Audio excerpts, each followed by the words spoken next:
Watching TV has changed over time. Streaming has become the new norm. That's why Golden State Media Concepts television podcast dives headfirst to the world of cord cutting. Want to be on the loop of what's hot in Netflix? Or if it's not a preference, what about original shows in Hulu? We've got you covered. Join us as we fill in the blanks and talk about movies to stream and what show you should be binging. This is the Golden State Media Concepts television podcast.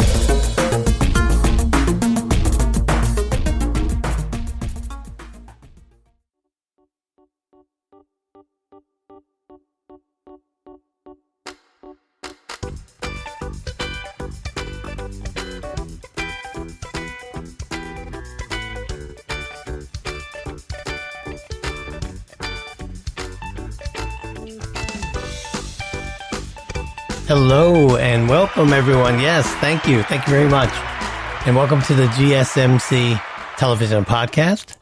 I'm your host, Howard Fletcher. We are part of the mighty GSMC podcast network. A lot of different shows to choose from. I hope you take some time to go to our website and look at all the other shows that we have to offer, as long as you still listen to my great show. So, listen, okay, thank you very much. Thank you very much. When Westworld came back online on Sunday night, and it didn't do so well. You know, the season 3 premiere was down 57% from the season 2 premiere. And I was really, I know it's a disappointment for HBO. The number of viewers it pulled was only 901,000. Not even 1 million people tuned in. I don't know what to make of that, except for they did a lot of damage last season, apparently. I enjoyed last season, as I've said here on this show before, but a lot of people did not. And so they did a reboot of the show. Now, I'm still going to talk about it. The last 2 segments of every show until the end of the season for Westworld, we'll be talking about characters and about plot and about themes and all of that. In fact, I got some emails that I will get into later on.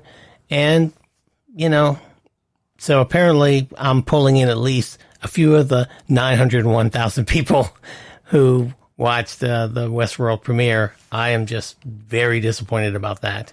Something else that I'm disappointed about is Fargo. Fargo season 4 was delayed because of concerns over coronavirus. I think FX, now I think they've completed shooting, so I don't know why this is going to be backed up or postponed. It says here in their press release that due to the postponement of production related to the coronavirus, the 4th installment of FX's award-winning limited series Fargo will no longer premiere on Sunday, April 19th. FX Network said in a statement. I'm disappointed about that. The new premiere date will be determined once production resumes, whenever that's going to be. The news means, now this was also in the release, I thought this was kind of presumptuous, which was, anyway. It says that because the 4th season of the series, which will see Chris Rock star in a major role, he's going to play a detective, do a little dramatic turn, I think, even though there'll probably be some comedic elements in there as well, said he will more than likely not be eligible for the 2020 Emmy Awards. Get out of here. I mean, wow. I'm sure he's going to do a good job, but, they're like, okay, well, now he's not eligible to win an Emmy Award, as if they're expecting him to qualify, Oh, well. I look for him to do some good things, but I can't say that I expected an award-winning turn from Chris Rock, but I guess they do. The show is one of dozens that has been suspended, or that has suspended production amid the ongoing coronavirus pandemic. Moving on to something that's a little bit lighter on the sports front. NFL superstar Tom Brady is leaving the New England Patriots, which is good news for people around the league who were tired of seeing the Patriots win, But for Patriots fans, it wasn't very good news at all. It's ending an era for the team, the quarterback who's led them to 6 Super Bowls. He signed with them back in 2000 and has been there the whole time for 20 years. Brady disclosed in this report I'm reading, Brady disclosed he'll move from the team in a tweet early Tuesday. He thanked Patriots fans for embracing him, and he acknowledged, I don't know what my football future holds, but it's time for me to open a new stage for my life and career. Now, it's been reported that he will probably be going to the Tampa Bay Buccaneers.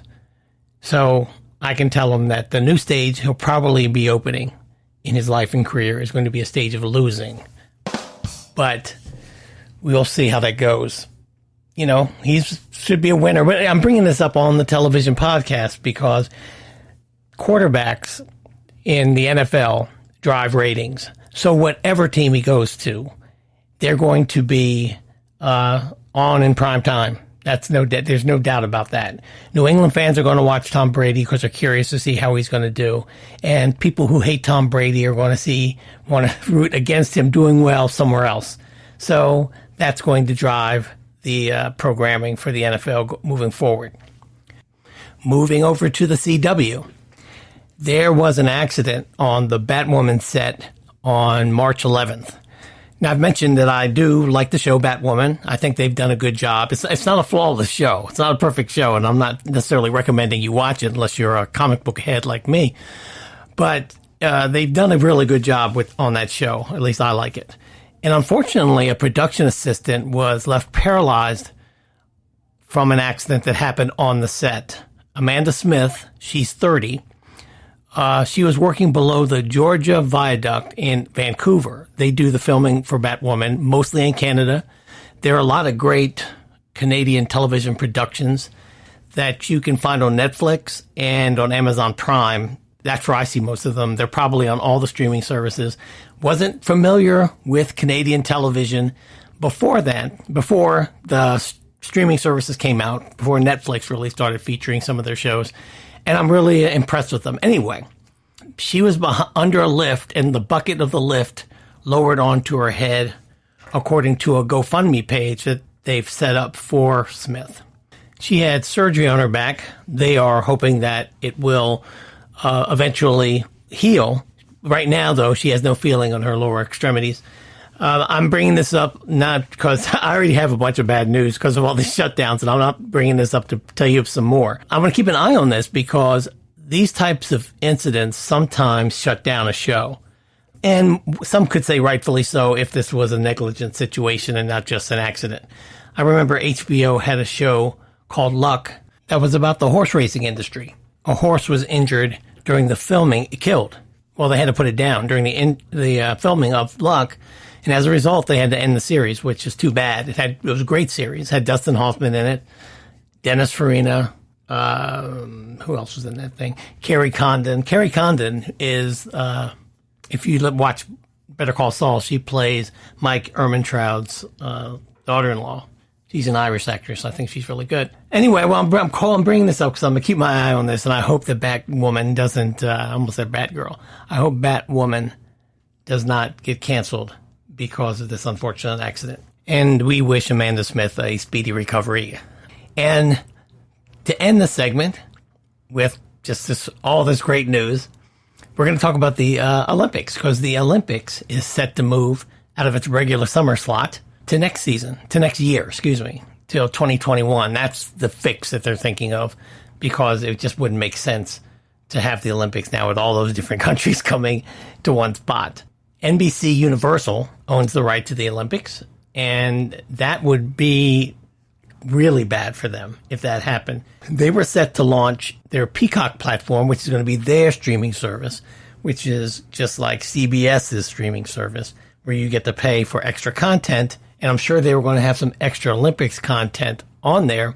That was set to launch July 15th, and that was a week before the Olympics were supposed to start this year. I know they were counting on having that as a selling point for launching the Peacock. If the Olympics get canceled, there's a quote, if the Olympics get canceled, Comcast doesn't just lose all of that revenue and all of the marketing that they had planned to do around the Olympics. They also lose the cornerstone of their Peacock launch strategy, says MoffettNathanson analyst Craig Moffett. They'll have to, and they do a lot of television research, they'll have to rework Peacock around something much less unique and potentially less fulfilling. And I don't know what content they're going to have to come up with to replace the Olympics. But that is the big challenge for streaming services. If you're going to have a streaming service, you better have good original content. You got to give people a reason to want to buy your service. And that's the perfect segue for us to get into the break, because when I come back, I'm going to have my updated list of shows that for this next season that have been postponed or canceled altogether because of COVID-19. It's not all bad news, because some of these shows should probably go away anyway. But the challenge is going to be the new competition for people who are going to be staying at home is what service are people going to buy and who has the content that I want to pay for. And that's what, and who's going to be able to keep up with Netflix and Amazon Prime. All that when we come back after this. Don't go away.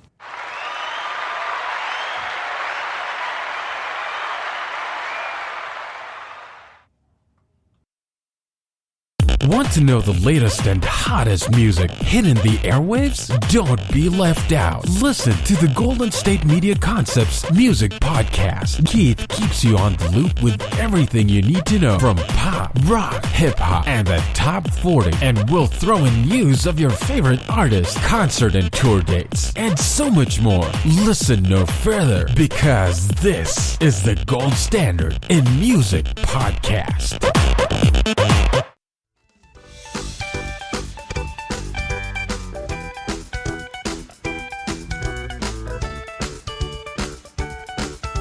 Okay, I am back. I don't know how much longer I'm going to have to do this. Go through a list of shows that have suspended their production because of COVID-19. This is going to be the way it's going to be for a while.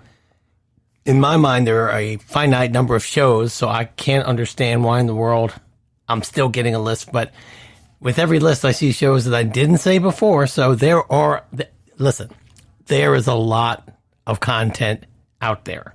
So there's something for everybody, and you're going to have plenty of time while you're staying socially distanced in your house to check them out. So here are the shows that have suspended production since my last podcast. The Witcher with Henry Cavill and company have had to shut down production on season 2. The hit Netflix show had been shooting in the UK they'd started for just 2 weeks, but they shut it down. No word on whether somebody on that production has caught the virus.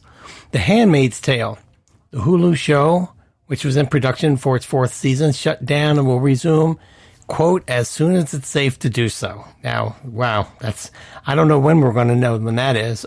Series star Elizabeth Moss wrote on Instagram, quote, this show is my life and this cast and crew is my family, she said. Nothing is more important than making sure that they and everyone around them is safe. Wow, here's one. Now, I didn't know this was happening. Some of you probably did because you're big Tolkien people. Lord of the Rings, the Amazon series, wow, which had been shooting in New Zealand. That sounds like a good place to shoot that kind of thing. Has been suspended. Production has been suspended for 2 months. I bet you Peter Jackson has a big part of that. That dude's getting paid. According to the New Zealand Herald, which first broke the news, cast and crew were told that there's no clear answers to when we will resume production. Wow. Okay. Here's one that I hadn't heard either. Untitled Goonies pilot, Fox's Meta Goonies project, in which a school teacher returns to her depressed hometown and agrees to help 3 students who are pursuing their filmmaking dreams, by putting an impossibly ambitious shot-by-shot remake of one of the students' favorite movies, The Goonies. That has shut down production. I got this one through Variety. The Bold Type, which is the name of the show, it's on Freeform, I guess. They say that Freeform hasn't confirmed this, but actor Megan Fahey posted to Instagram that The Bold Type has shut down. So that's on the list. The Goldbergs and Scold, 2 Sony shows for ABC that where they were holding out from shutting down production as if people were just couldn't go without the Goldbergs, but anyway, as of last Friday, they said they still planned to shoot next week. But Saturday, Sony decided to stop shooting after all. And so we're all very happy about that. I don't know what they were thinking about. Superstore, that's America Ferrera's show. She confirmed on her Instagram that the show shut down this last weekend. She said, quote, "Today is unexpectedly my last day shooting on Superstore for this season," Ferrera said. "We are shutting down production, as are all the shows on the Universal lot. The finale was meant to be Ferrera's send-off episode, but she hinted she might be coming back when things clear up to finish Amy's storyline. Thank goodness." Loki. Well, I mentioned this last week, but I'm gonna mention it again because actually I think these are now. I know I'm biased because I'm a Marvel guy, but I think these are going to be shows that are going to be pretty good. Loki, The Falcon and the Winter Soldier, and WandaVision. Marvel Studios hit the pause button on its 3 Disney Plus shows.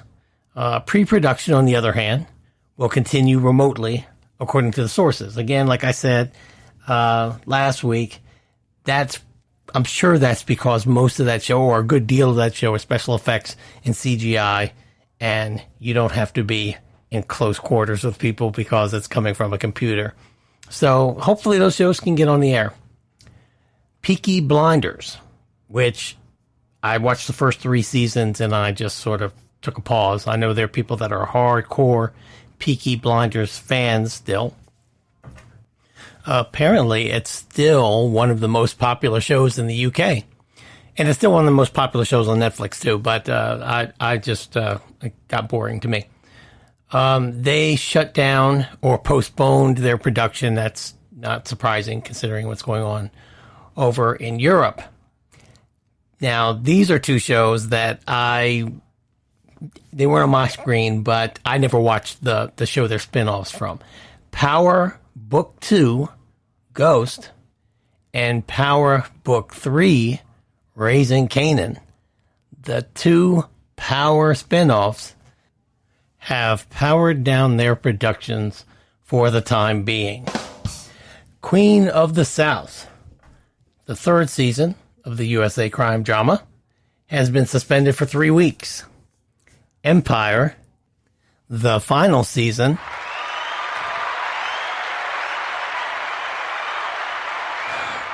of the Fox drama, has been shut down. Thank goodness. I know I'm going to hear it from my Empire fans out there, some of whom are my family, but I don't know. That show, I watched like the first, maybe I just have a 3-season limit. I watched about 3 seasons of that, and then it went off the rails for me. I think it was 3 seasons. Whenever, that guy's ghostly wife went walking into the sea because he said that he couldn't deal with seeing her specter anymore, that's when I decided to get off of that train.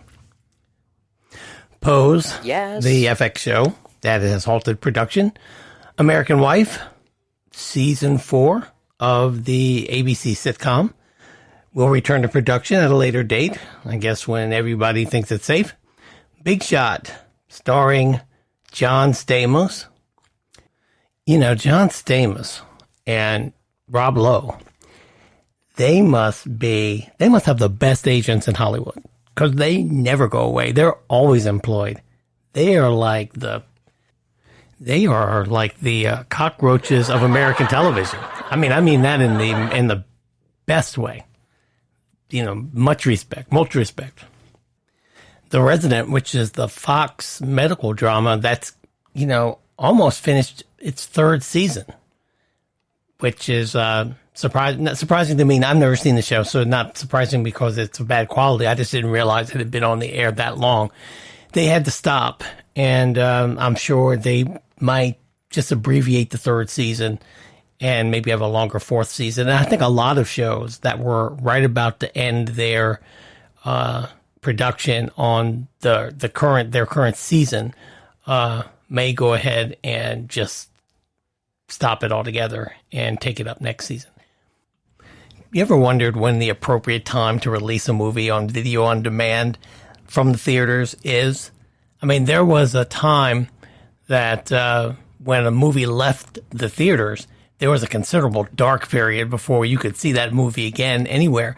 That time period seems to be getting shorter and shorter. Now, we know that movies that bomb, like Bloodshot, will probably be on your video on demand like next week, something like that. But there's been some movies that have done quite well that are going to be coming to your video on demand quicker than you would imagine, very quickly. So we're going to be talking about that next, and also I'm going to go over some ratings for this last week. We'll see who did well and not so well, and we'll see what effect coronavirus is having on our viewing habits. I hate to make this show all about COVID-19, but that's what seems to be steering the boat right now, and as long as people stay in their homes and they tune in and use their television sets, we'll see what shows and stations they chose to watch if they're stuck in the house, and we'll also see what shows they wouldn't watch even if their life depended on it. I am Howard Fletcher. This is the GSMC television podcast. We'll be right back after this. Don't go away.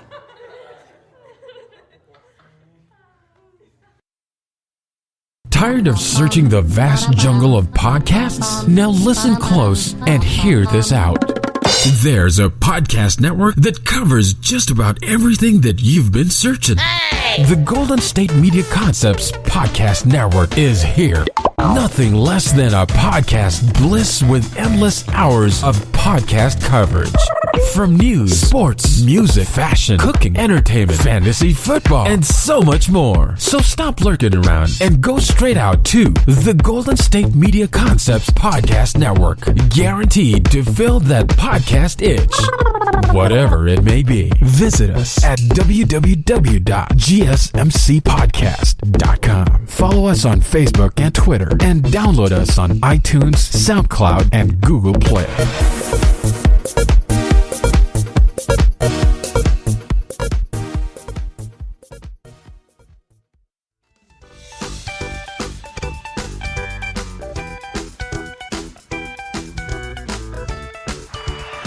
Okay, all right.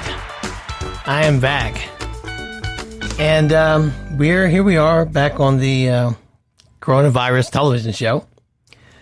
And, you all know that I've been talking about it ad infinitum, that everything's been closing down.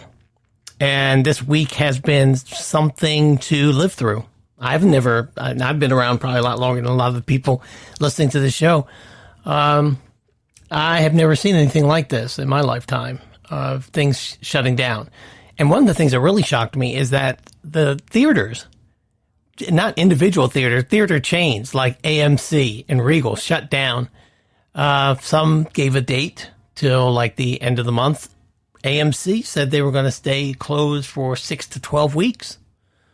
So in a response to that, NBC Universal Pictures, decided that it was going to make movies that are currently released available for video on demand. As I said, going into this segment, there was a time that, there were some movies, especially blockbusters like Star Wars and other, stuff from those franchises that become huge, Titanic and things like that, that when they went away, you kind of were at the mercy of the studios or the distributors of when they were going to re-release them, and they might re-release them theatrically, or they might sell them as DVDs.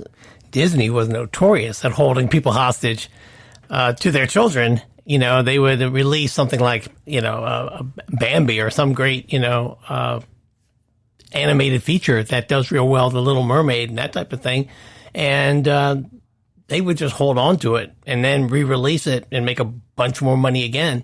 Well, now that's not what's happened. What happens now is that a there's a theatrical run, and then movies go into video on demand. Well, Universal has decided to make Blumhouse's The Invisible Man and The Hunt and Focus Features Emma available now in homes. And they're going to do that, well, this Friday, which is the day this podcast is going to be posted, for 48-hour rental at the suggested price of $19.99 if you act now. This is going to be on both domestic and offshore markets. And this is pretty radical. But this is the way you're going to have to make money because people aren't going to the theaters anymore. That's out. I mean, there's no theater to go to. So what does this mean for the theatrical marketplace in the long run? And what does this mean for us television viewers in the long run? You know, because behavior, given enough time, is just going to change relatively permanently for some folks. Well, this might be what's going to happen more often in the future. Universal and DreamWorks Animations have this little movie called Trolls World Tour, which is a sequel, I guess, to their animated feature Trolls, which I didn't see. But they had planned to release this theatrically on April 10th, which they were hoping was going to be the day or around the time that theaters would start to reopen. But we know now, at least as far as AMC is concerned, and probably by the way things are going, I don't think April 10th is going to be a date that's going to be realistic. What they're going to do is, their plan is even if it's open on April 10th, they're going to release it in the theater, but they're also going to release it for video on demand at homes on the same day. Now, they're not going to release it worldwide until April 20th, but they're going to do the same thing, or the plan is to do the same thing when it opens worldwide. These might turn out to be exclusive video-on-demand releases if theaters are still not open. But this type of strategy might be the way it's going to go down the road.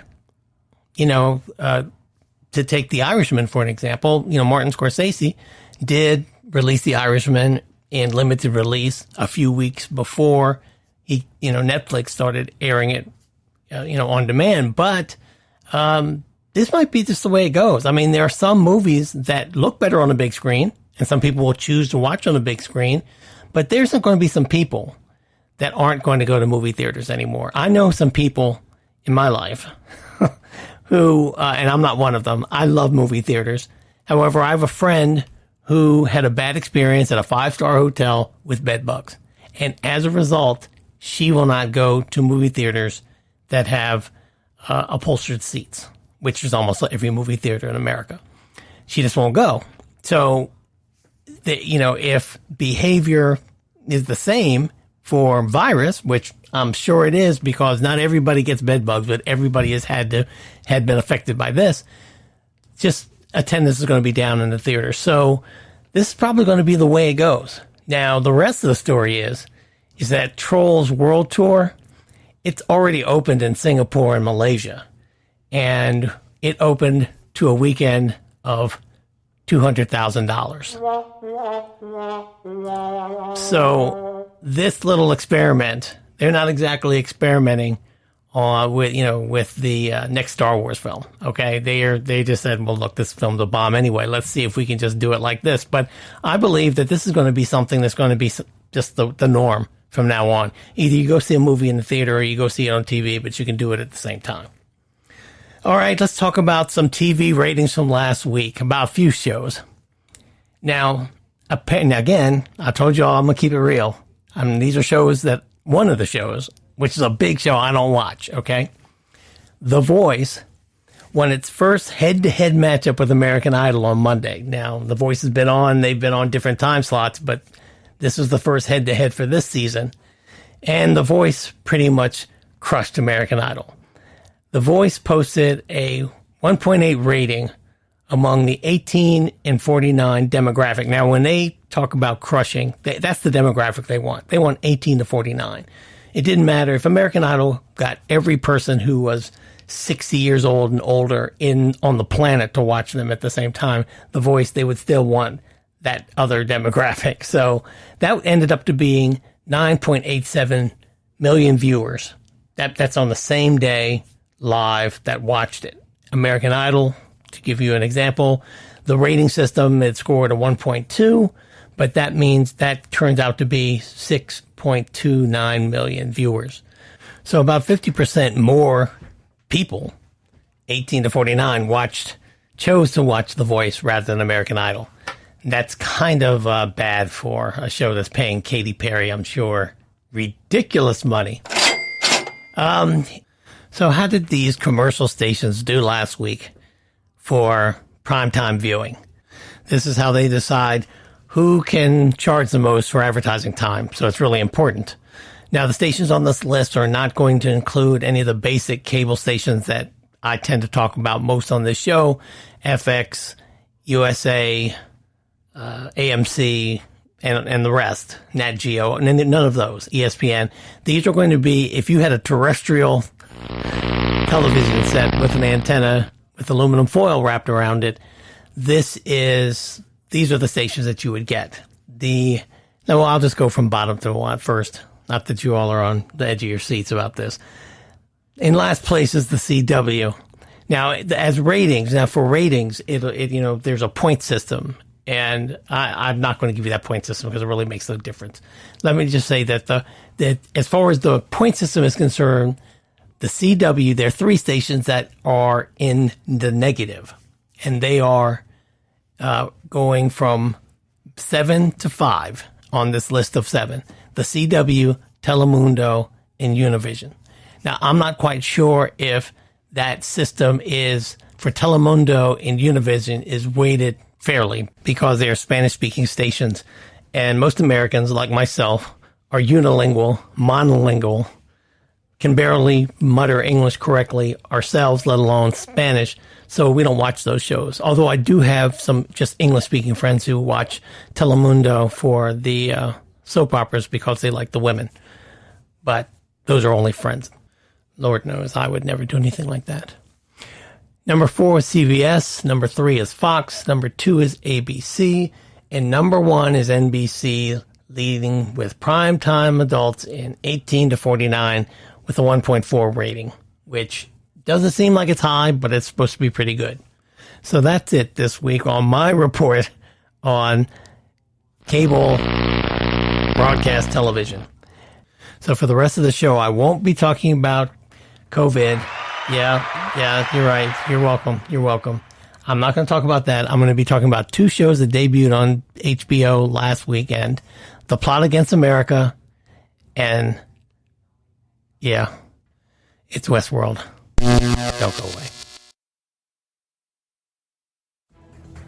Want to find out what movies to go see? Then check out the GSMC Movie Podcast. It's your ticket to the latest movies, whether it's a new blockbuster event, romantic, comedy, or action flick. This show has got it all covered. They talk some what to go see now. Don't bother. What's hot on Netflix and everything in between. That's gsmcpodcast.com/movie-podcast. When it's all about the movies, it has to be this new show. Don't forget to like them on Facebook and follow them on Twitter. Visit gsmcpodcast.com for more info.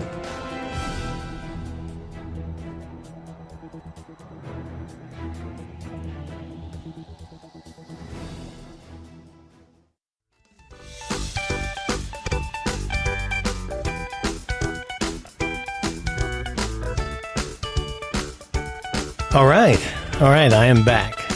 Thanks for hanging with me through the coronavirus news.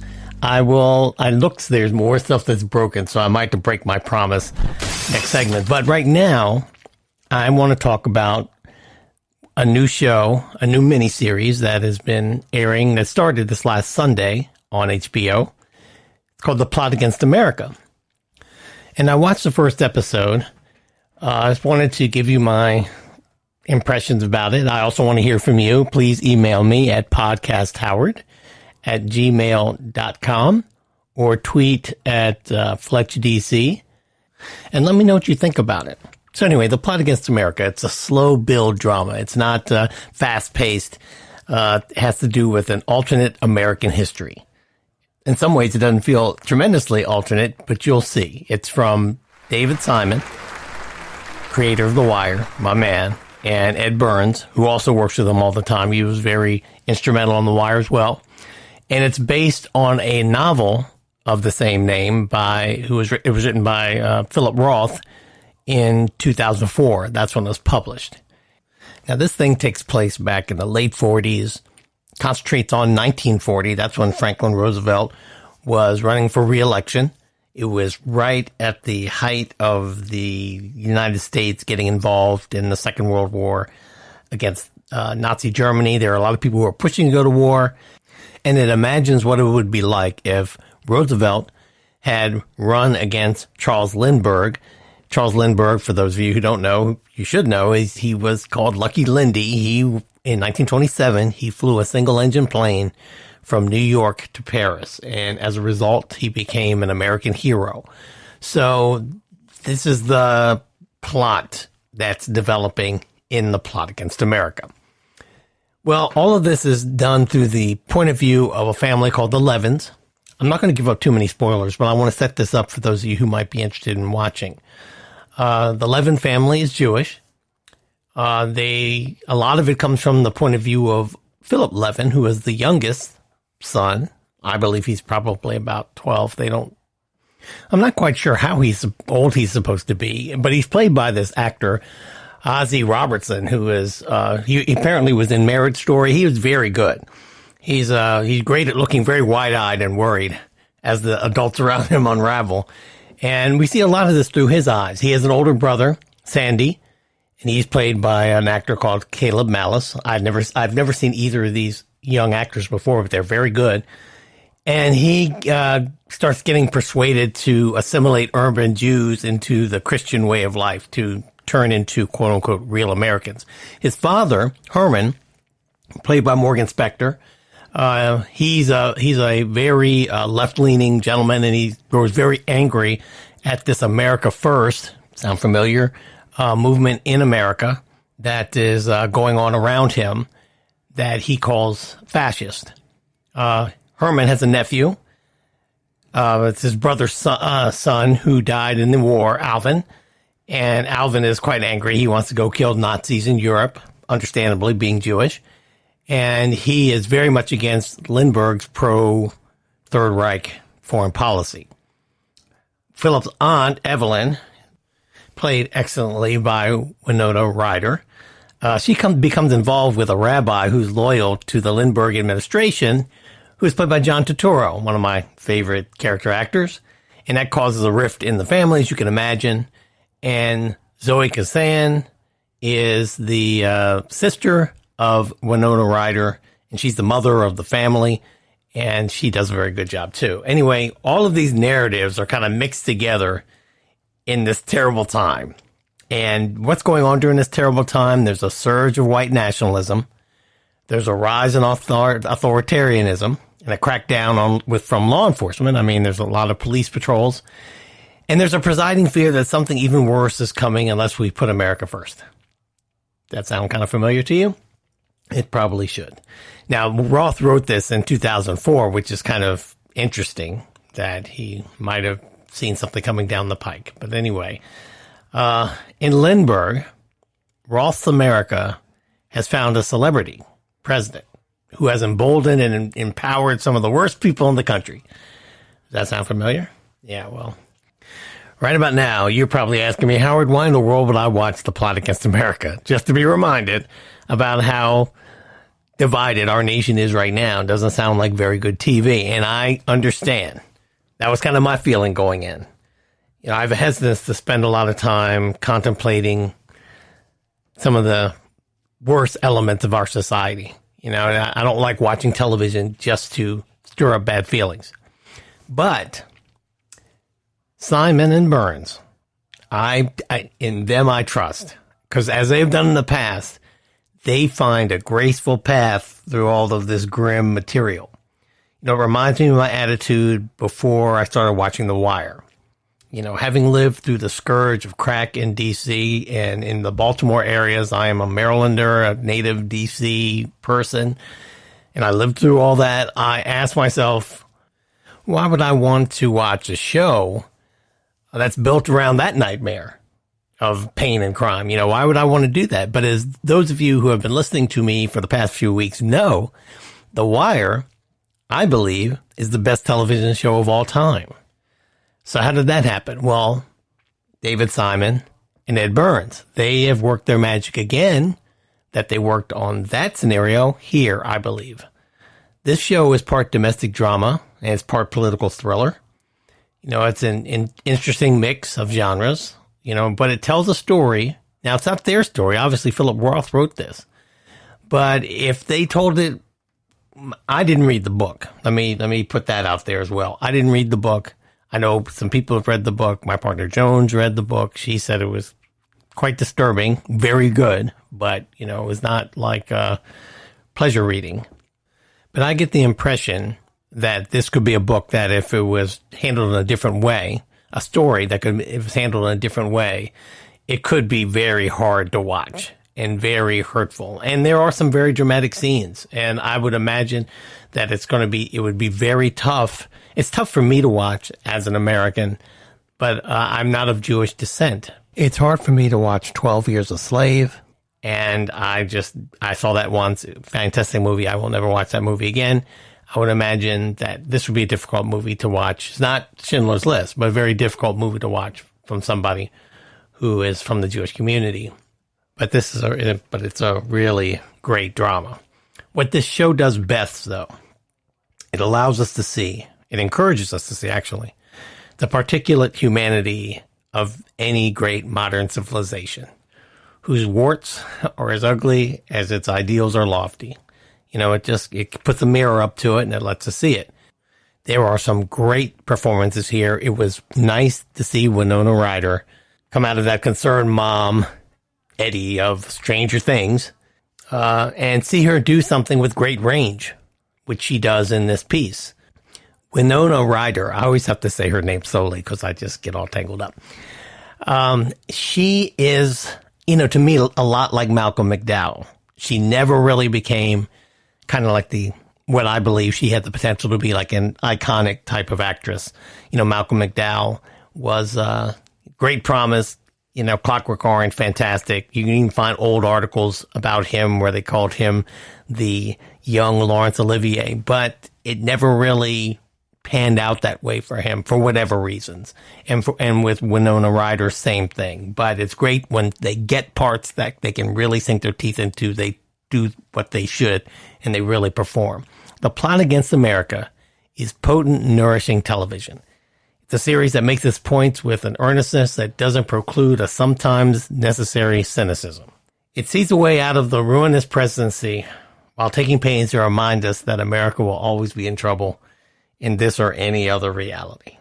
The democratic experiment is very tricky. I'm giving The Plot Against America, out of my 5-level food scale that you all know about, 4.5 Reuben sandwiches. It could be 5 by the time we get to the finale, but it's great television. It's serious television, and I think you should give it a peek. Next, there's some more breaking news, friends. You'll have to bear with me. I'll be right back. Golden State Media Concepts Sci-Fi Podcast. Together we dive into the world of sci-fi and science fiction. From episodes of Star Trek, Star Wars, to The Walking Dead, Resident Evil, all the hot new science fiction movies from the backdoors of Marvel or DC. The Golden State Media Concepts Sci-Fi Podcast. You'll never look at science fiction the same way again.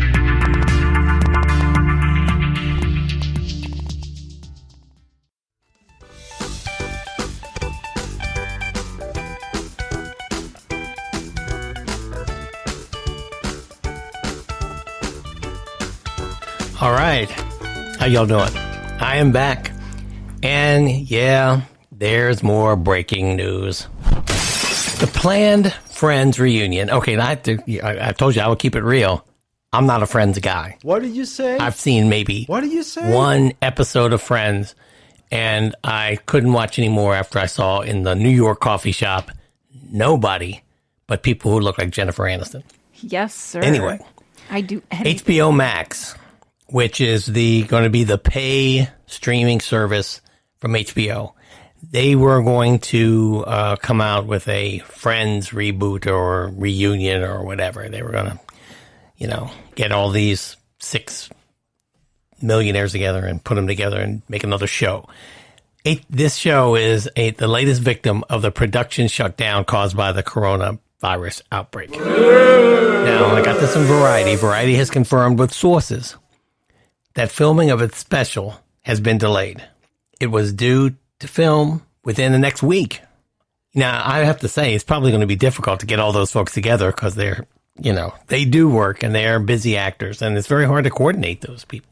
It's been pushed to May at the earliest. The special is the latest in a long line of film and TV productions that have been delayed because of the pandemic, as I keep reminding you.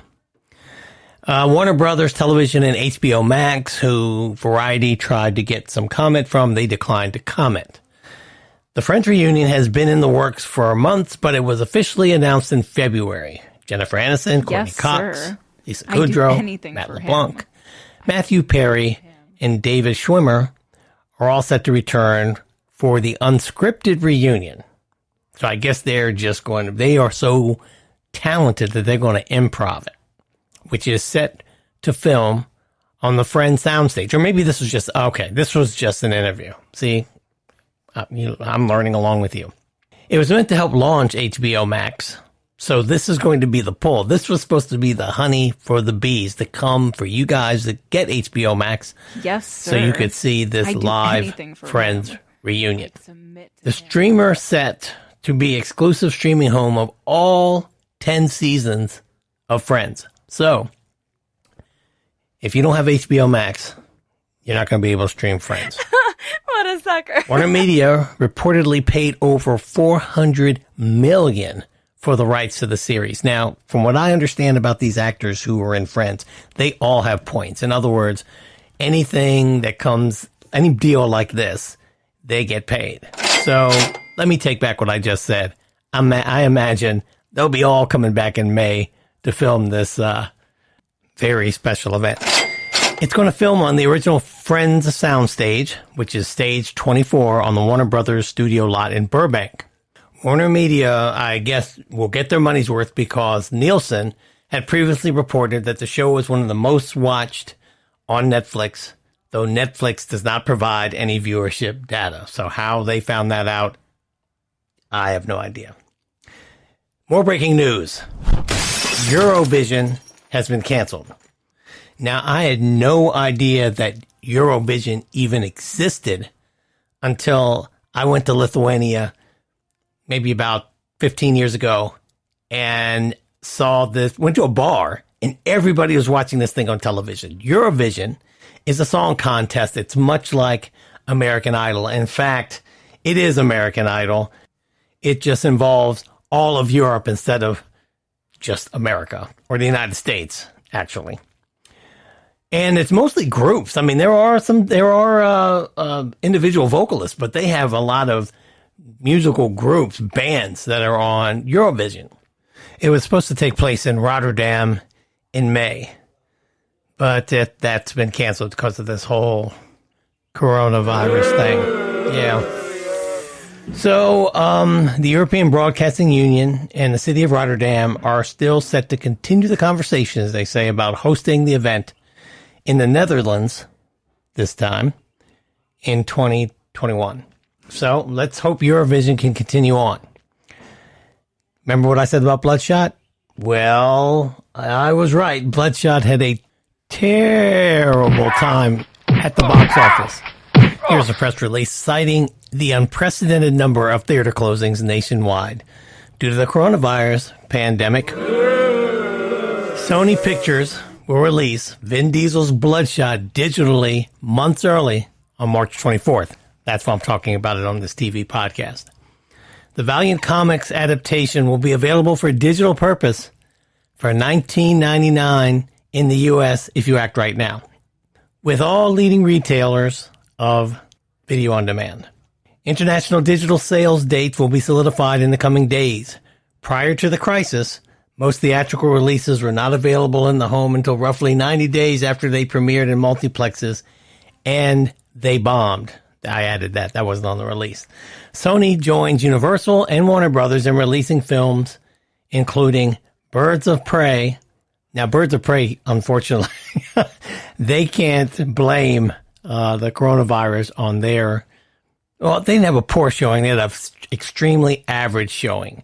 So that's too bad. The Way Back, The Hunt, and, like I said before, The Invisible Man. They will all be available on video on demand. Bloodshot opened with a $9.2 million outing at 2,861 North American locations, which, for those of you who don't know, that's a pretty good coverage of theaters. Just didn't do very well. They were second place behind Pixar's Onward. Most Pixar animated features, unless they are running up against Star Wars openings or something like that, which, by the way, they never do, they usually win the weekend, because of the family draw. But since that time, AMC, Regal, and Cinemark chains have closed, and many states have ordered movie theaters to shutter due to the need to prevent the spread of coronavirus by encouraging social spread. So here is the last of the breaking news. These are the top 10 streaming shows during this first week of what we're going to call the coronavirus lockdown. Number 1 was the show that I crack on all the time, Love is Blind.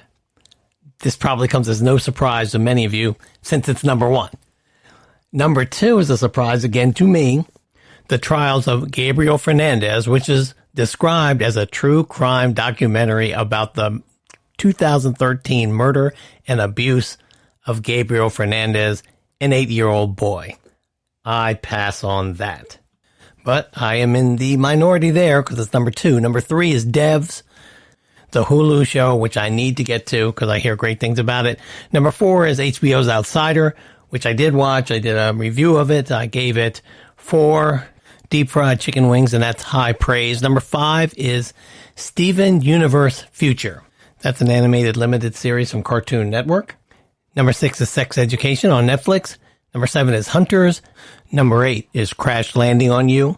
That's a Korean drama. It's the second highest rated Korean drama in TV history. Its appearance on this list speaks to the number of South Koreans who've had to be at home streaming during this corona period. Number 9 is I Am Not Okay With This. And number 10 is your favorite and mine, Better Call Saul.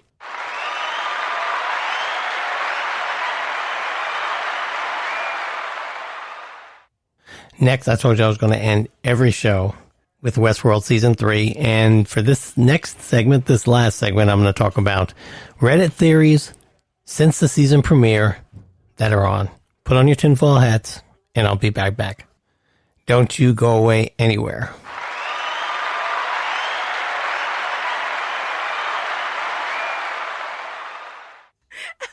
What a sucker. Are you tired of the same old news? Are you sick of the seemingly endless political spin and negativity? The GSMC America Still Beautiful podcast is a weekly news podcast covering all the top positive and uplifting news stories. We cover stories that will inspire, uplift, and remind you of the good in the world. Tune into the Golden State Media Concepts America Still Beautiful podcast to get all the great and positive news stories of today. Download the GSMC America Still Beautiful podcast on iTunes, Stitcher, SoundCloud, Google Play, or anywhere you find podcasts. Just type GSMC in the search bar.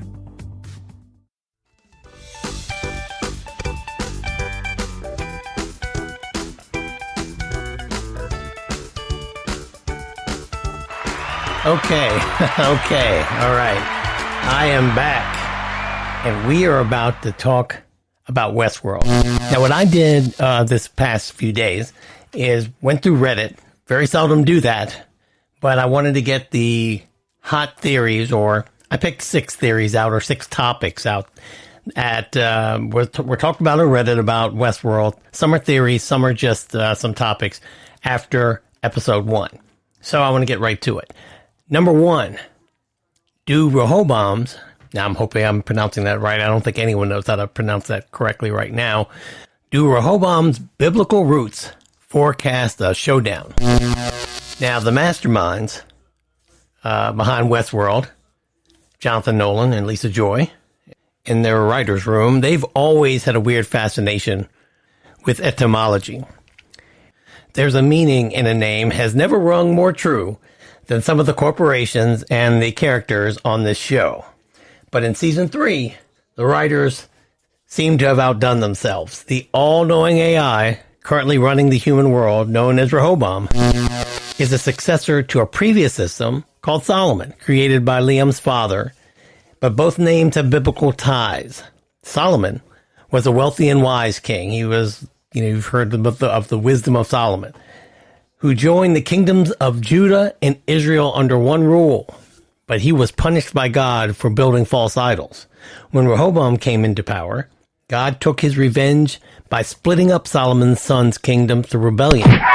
Some people on Reddit theorize this might foreshadow the eventual showdown between Dolores, who clearly has an interest in either destroying Rehoboam or controlling it, and the AI who's grown so powerful it cannot be controlled. Topic number 2, divergences versus anomalies. Now, I had my own little theory about it, and I looked online, and I was trying to see what the differences were. Now, those strange circles that they use to set scenes in the first episode? They look like those circles on Arrival, the dotted ones.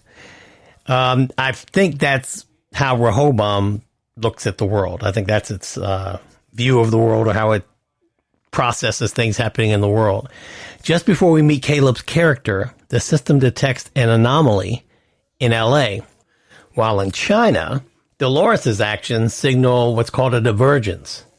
So this is what I thought, but some also on Reddit thought that it was a confirmation that divergences are host-driven, particularly Dolores-driven, because she's the one who is very sentient. And while anomalies might refer to humans, if Caleb is a human, there's some theories about that. We'll talk about that. Waking up from their own loops. Number 3, Caleb might be a host. Now, Aaron Paul's new character, or the character that Aaron Paul plays, is called Caleb Nichols. Not much is known about the Army vet turned construction worker other than his mother might be suffering from dementia. He is in therapy for his PTSD, and he's forced to take on less than savory work to make a living because, as his friend Francis says, the system is rigged. But some folks on Reddit believe that Caleb might actually be a part of that system. The first clue comes from how we meet the character as he goes through his loop in a way that closely mirrors Dolores' beginnings on the show. How he keeps waking up in that same loop, much how Dolores did at the beginning on episode 1 of the first season. We see glimpses of his past through memory-like flashbacks that continually change, and that again draws a parallel to Dolores' awakening in season 1. Now, the thing that I thought was weird was that his mother, and he obviously visits her regularly, she claims that he's not her son. That might be a red herring. It might just be because she's in dementia, has Alzheimer's or something. But I think that maybe Caleb, who mentions that he got shot in the head later on in the episode, might be maybe not all human. And the mother recognizes that and doesn't even acknowledge Caleb as her son. Some people on Reddit think that the best indication that Caleb is a host is that he is being manipulated by an AI by having a double life. He regularly claims on an app that looks like TaskRabbit for criminals, an app called Rico, looks like the Uber gig economy for criminals of all type. Some folks think that's being controlled by Rehoboam. Again, Reddit thinks there are links between Rehoboam's divergence detections and Caleb's throughout the episode. Some of the Reddit conspiracy theorists think that that might signal that Caleb is some type of failsafe Rehoboam has adopted to stop Dolores from taking over. Number 4, are we really in future world? Now, at that rooftop party with Liam, Dolores has a conversation with his friend Roderick, who questions whether their world is just a simulation in a simulation, leading some to speculate that the show is gearing up to reveal that Dolores is actually operating in Future World. Now, this is where Reddit gets deeper than I do, because see, just the simulation in a simulation was fine enough for me. Future World was fine enough for me, but the people on Reddit think that Rehoboam is actually running an elaborate fidelity test, much like William was being put through last season. Fans have also guessed that Dolores, Charlotte Hale, and Bernard might be working in different timelines, which I don't think is true. Not at all. But that's a theory, so I thought I'd put it out there. Here's one of those deep dive Reddit things that I am positive Nolan and Joy put in episodes just to screw with people on Reddit. There's a song playing right before Dolores has her conversation with Roderick about being a simulation in a simulation. And it's Dissolved Girl by Massive Attack. The same song happens to be playing in Neo's ear when we first meet him in the first Matrix movie. What did you say? Whatever. What did you say? I would never have known that had it not been for Reddit. Who is Charlotte Hale? Who the hell is she? We know that the human Charlotte is dead, but Tessa Thompson is back and her character is in charge of Delos, which in the real world means that she must be a host. Dolores is no longer operating her system, but she did smuggle 5 pearls out of the park, and Reddit guesses that one of the pearls she snuck out of the park is inside that Charlotte Hale body. I don't think it took too much to figure that one out. But who is it? Some think Charlotte might be Teddy, because how devoted she appears to be to Dolores. Some think that it's Peter Abernathy, who is Dolores' father. Some people think it's Angela, but Angela got blown up in the Forge. I don't think it could possibly be Angela.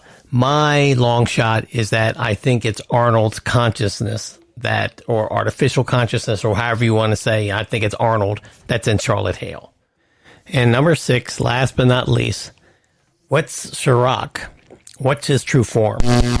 Now, in my mind, Sherrock is a man. I never even went to where Reddit went on this one, so I'm just going to read what Reddit, some of these people on Reddit said. But let me tell you who Sherrock is. Sherrock is the co-creator of Rehoboam. Rehoboam. That's according to Liam in the, we didn't get his name from Leon. We got his name from Chibs, the bodyguard, when he was dying. So Sherrock is the co-creator of it, largely operating behind the scenes after the death of his partner, who is Liam's father. Now, fans assume that the newcomer, Vincent Cassel, who we haven't officially learned his name yet, they think that he is Sherrock, and I think that's probably a good guess. But we still don't know who Sherrock or Sarek really is. Wasn't that Spock's father's name? Sarek? I don't know. Maybe I'm wrong. I think Sarek could be Robert Ford's Ghost in the Machine. That is my guess. It's a long shot. But I think that this guy who was the co-creator is somebody we know. And the only person we know who has the intellect to pull that one off is either Arnold or Robert Ford. I think it's Robert Ford, and I think Arnold is in... What did you say? What did you Charlotte say? Hale. We shall see. And I just don't want to say goodbye to Anthony Hopkins anyway, so I got to put him somewhere. I'm putting him in Sarek. So that is it for our 224th episode. I want to thank you for listening to the GSMC television podcast, brought to you by the mighty GSMC Podcast Network. My name is Howard Fletcher. You can email me at podcasthoward@gmail.com. Oh, I forgot to read the emails. I didn't have time to. I promise I'll do that next show. You can tweet me at FletchDC. Here's what's most important. I want you to rate, give us a 5-star rating,